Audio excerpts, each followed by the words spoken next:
পীরের হাতে বায়াত বাধ্যতামূলক ফরজ কিনা, অনেক জরুরি প্রশ্ন করেছেন। বিষয়টা হলো, আমি একজন পীর সাহেব, আপনারা জানেন কিনা, আমি ফুরফুরার পীর সাহেবের জামাই এবং খেলাফত পাওয়া পীর। এখন যদি আমাদের নিজেদের বিরুদ্ধে বলি তাহলে কেমনই বা হয়। আমি যখন ইহয়াউস সুনান নামে একটা বই লিখি, ইহয়াউস সুনান বই লেখার পরে শ্বশুরকে বলছি যে হুজুর একটা বই লিখেছি এই সুন্নতের আলোকে। তা শ্বশুর বললেন যে বাবা আমাদের বিরুদ্ধে কিছু লিখেছো তো? তাহলে হুজুর লিখছি। বলে আলহামদুলিল্লাহ। উনি নিজে বইটার নাম দিলেন, খুবই খুবই ভালোবাসতেন এই বইটাকে। তা কিছু কিছু কথা নিজেদের বিরুদ্ধে তো বলা লাগে নাকি বলেন? বিষয় হলো পীরের বায়াত হওয়া, এই বায়াত জিনিসটা একটা সম্পূর্ণ ভিত্তিহীন কাজ। কোরআন এবং হাদিসে ইসলামের প্রথম 500 বছর 600 বছর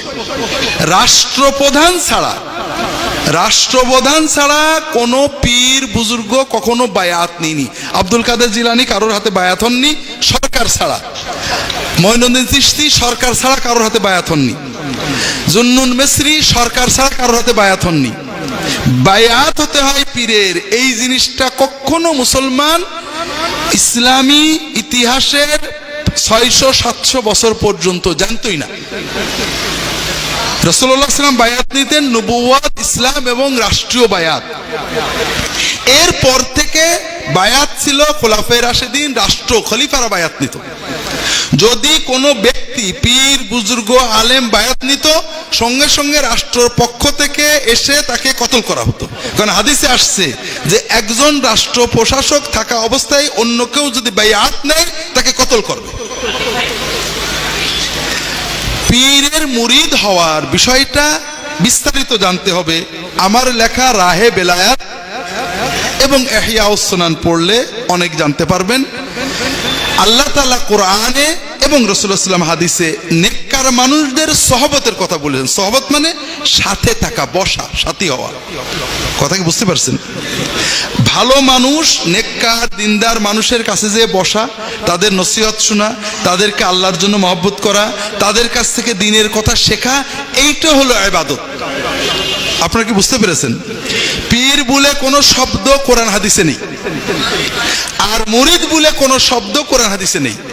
কোরআন হাদিসে আছে মুত্তাকিন, সালেহিন, সাদিকিন এবং মুরিদ না সাহেব, মুসাহাবাত, সাহচর্য, মাইয়াত, সঙ্গী হওয়া, তাদের কাছে বসা, তাদের মহব্বত করা, এইটা আছে।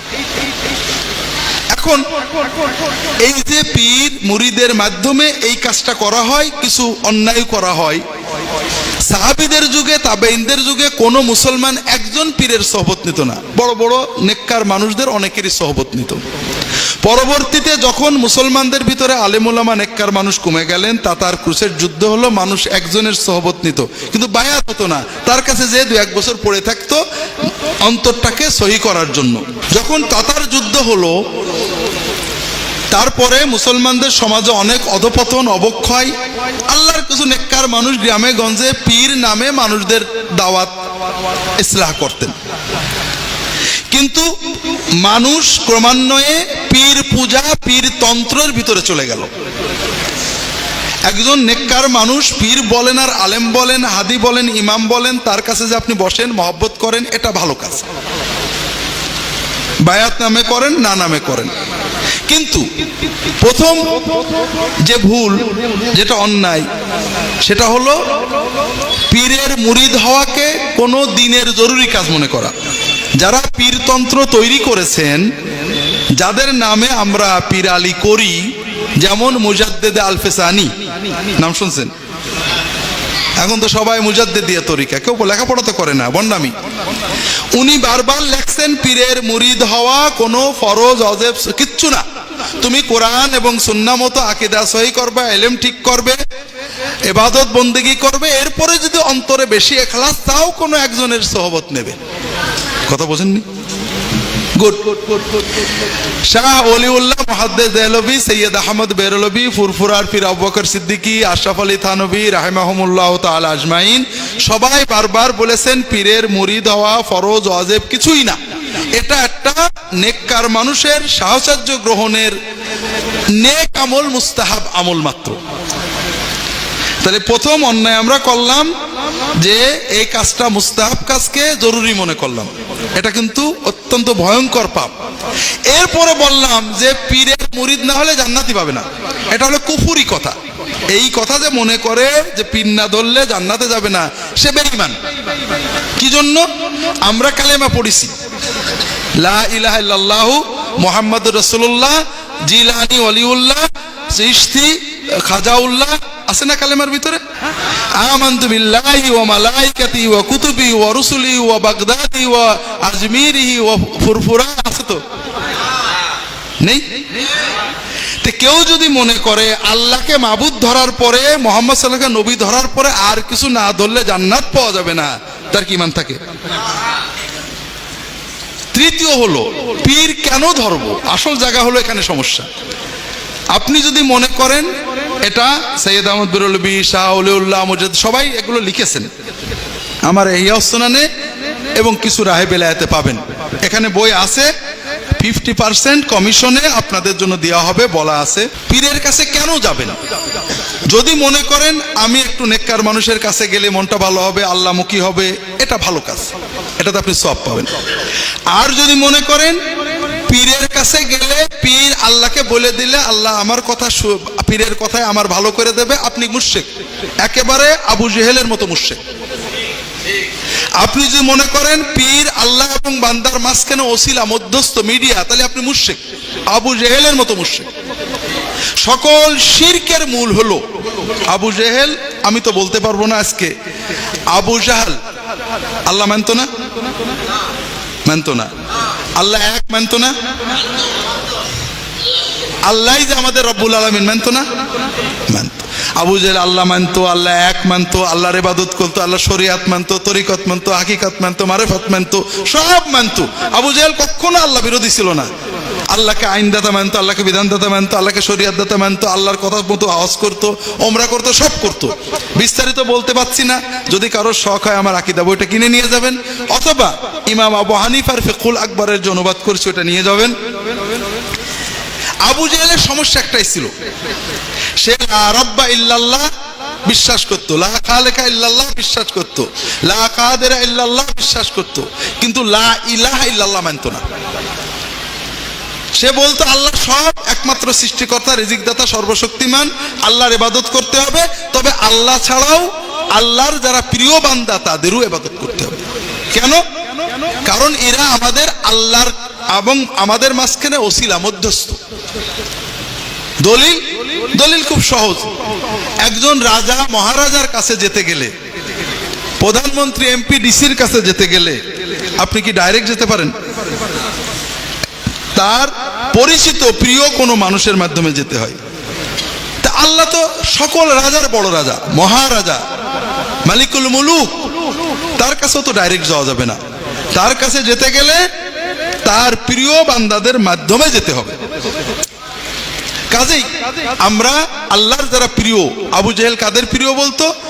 জিব্রাইল, মিকাইল, আজরাইল, ইসরাফিল, ঈসা, মুসা, ইব্রাহিম, ইসমাইল, ইয়াগুস, ইয়াউক, সুআ, নাসর, লাত, মানাত, উজ্জা, হাবল, আল্লাহর পয়গম্বর, সত্য পয়গম্বর, আল্লাহর ফেরেশতা, সত্য ফেরেশতা, আল্লাহর ওলি, সত্য ওলি, অথবা বানোয়ার, এদেরকে আল্লাহর মাহবুব বান্দা মনে করে তাদের বন্দনা করত, তাদের মাজার বানাতো, দরগা বানাতো, পাথর ঠিক করে নিত, গাছতলা ঠিক করে নিত, মূর্তি বানিয়ে নিত, এদের কাছে ধর্ণা দিত, দুধ ঢেলে দিত, মুরগি ছেড়ে দিত, উট জবাই করে দিত, ডাকতো, তাদেরকে ডাকতো।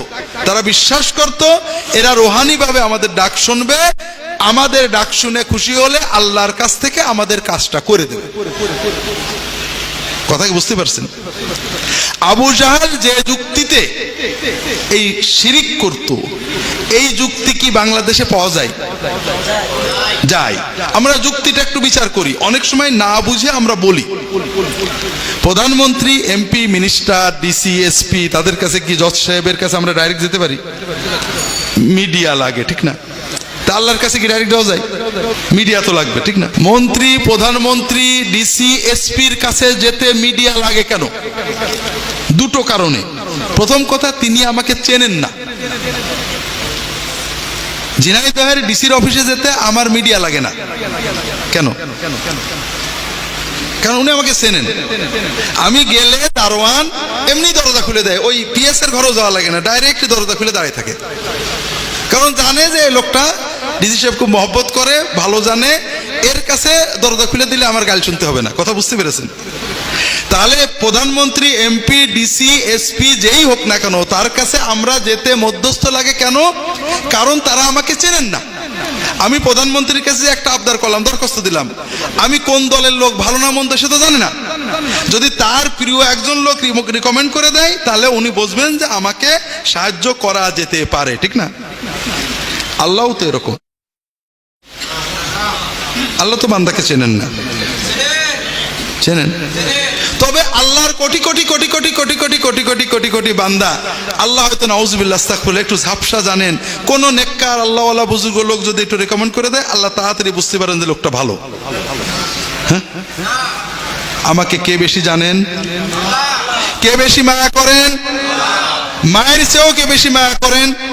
কেউ যদি মনে করে যে এই আমাকে যে আল্লাহ সবার চেয়ে বেশি জানেন, সেই আল্লাহর কাছে যেতে আবার মিডিয়া লাগে, তার কোনো ঈমান থাকে না। আচ্ছা বলেন তো, একটা বাচ্চা মায়ের কাছে দুধ চাইতে তার মিডিয়া লাগে? মায়ের কাছে যেতে বাচ্চার মিডিয়া লাগে?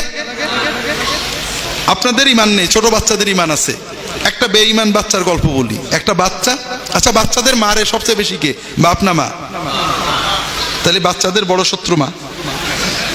হ্যাঁ, তাহলে আপনাদের মতো বেঈমান একটা বাচ্চা কল্পনা করেন, ছোট বাচ্চাদের ঈমান নষ্ট হয় না? মা যতই মারুক, ওর কাছে সবচেয়ে আপন কে? মা। তো মনে করেন আপনাদের মতো বুদ্ধিমান একটা ছেলে, 2 বছর 2.5 বছর বয়স, জানে যে মা আমার খুব মারে, মা খুব বদরাগী, মায়ের চেয়ে আব্বার মায়া বেশি, দাদির মায়া বেশি।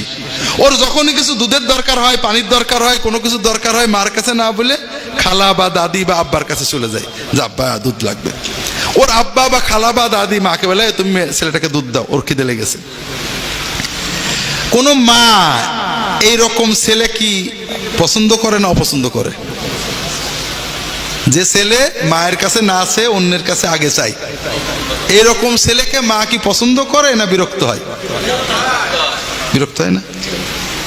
এই ছেলেটা মায়ের মাতৃত্বকে অপমান করে। মায়ের মাতৃত্বের দাবি কি? যে সন্তান সবচেয়ে আগে কার কাছে দাবি করবে? হ্যাঁ, যে মান্দা, যে মানুষ নিজের বিপদ আপদ, ব্যথা বেদনা, কষ্ট দুঃখ, ইবাদত বন্দেগী প্রথমে আল্লাহর কাছে না বলে ভায়া খুঁজে বেড়ায়, সে আল্লাহর রুবুবিয়তকে অপমান করে।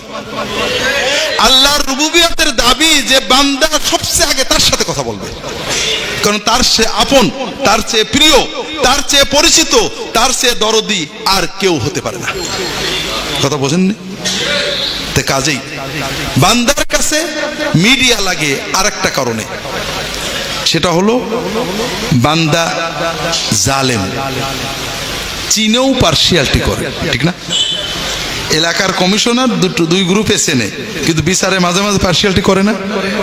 আপনি যদি একজন শক্ত লোকদের সুপারিশ করে দেন, তার খুব ক্লোজ, তাহলে আর পার্সিয়ালিটিটা হয় না, ঠিক না? ঠিক। আল্লাহ তো এরকম। হ্যাঁ, আল্লাহ তো চেনার পরও নাউজুবিল্লাহ পার্সিয়ালিটি করতে পারেন নাকি?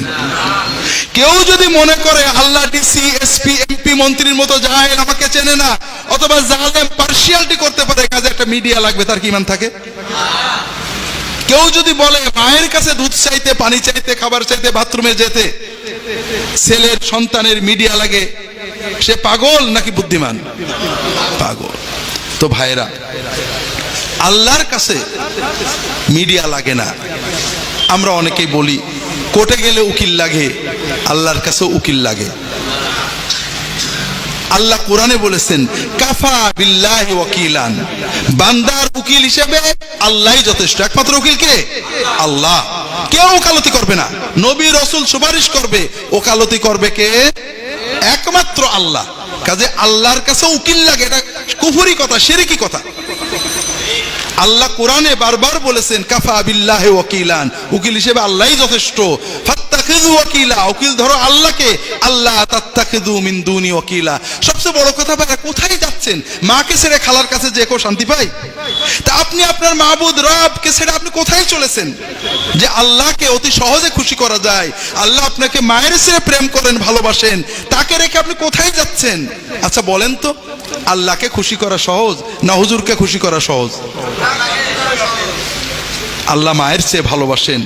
আল্লাহ বান্দার কাছে কিছুই চান না, বান্দা একটু অন্তর দিয়ে তওবা করবে, আল্লাহ মাফ করে দেন। আর আমি হুজুর, আপনি প্রতি বছরে আমাকে 2000 টাকা হাদিয়া দিতেন মাহফিলে, যে এ বছরে অবস্থা ভালো না, 500 টাকা দিয়েছেন, আমি খুশি হব না বেজার হব? আর আল্লাহ আপনার রব মালিক কি বলছেন? বান্দা প্রতি রাতে 2 রাকাত তাহাজ্জুদ পড়তো, 10 রাকাত পড়তো, রোজা রাখতো, অসুখী আছে, কোনো ইবাদত করতে পারে না, ওর আমল নামায় পুরো ইবাদতের সওয়াব লেখা হতে থাকবে। সেই মালিক যাকে ভালোবাসলে সব পাবেন, তাকে তুই কোথায় চলেছেন আপনি? এজন্য বান্দা এবং আল্লাহর মাঝখানে মধ্যস্থ লাগে, এটা হলো সকল শিরকের মূল। আল্লাহ আমি বললে শুনবে না, আরেকজন বললে তাড়াতাড়ি শুনবে, এটা হলো সকল কুফরির মূল। কাজেই নেককার মানুষদের কাছে যেতে পারেন, পীর নামে হোক, আলেম নামে হোক, তার সহবতে যেতে পারেন, কিন্তু খবরদার খবরদার খবরদার, পীর, মাশায়েখ, ইমাম, আলেম কারোর কোনো ভালো মন্দের ক্ষমতা নেই। তারা আপনাকে কিছু আমল শেখাতে পারে, ইবাদতটা হবে কার? চাওয়া পাওয়া কার কাছে? আল্লাহ তাআলা সবাইকে তৌফিক দান করুন, আমিন।